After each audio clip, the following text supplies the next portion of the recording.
up right where we were.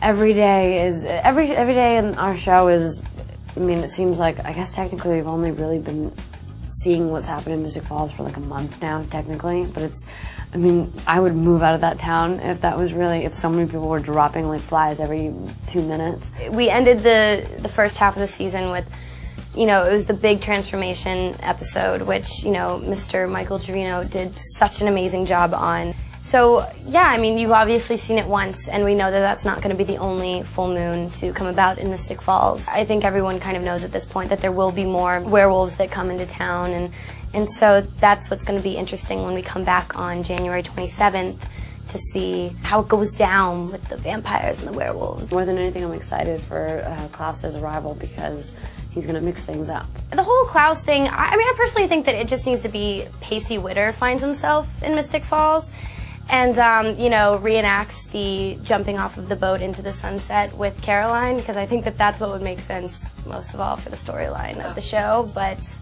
they're just not buying it. So at this point, it's all about Klaus. I would hate to go out to like audition for our show as a guy who's going to be like this vampire. Just every time, I feel like the description is like unimaginably beautiful and old soul, and it's just so scary, you know, because there's no such person. I mean, there's no such vampires, but there's no such real person that's like perfect in so many ways.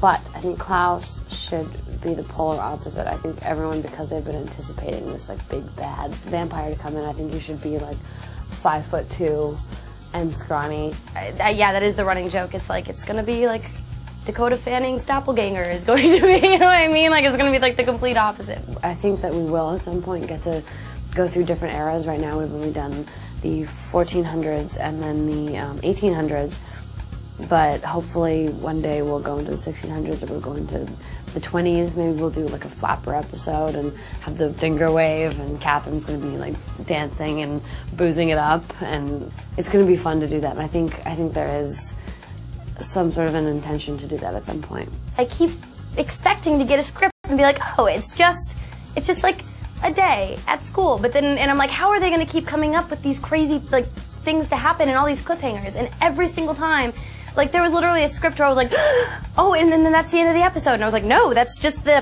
halfway through. I love everything that I get to do in the show, and I get to do so much, and I'm so busy, and I get to do my own stunts, and I get to kiss every character there is, and I have scenes with everyone on the show, and it's just, there's never a dull day on the set of The Vampire Diaries, and I love it.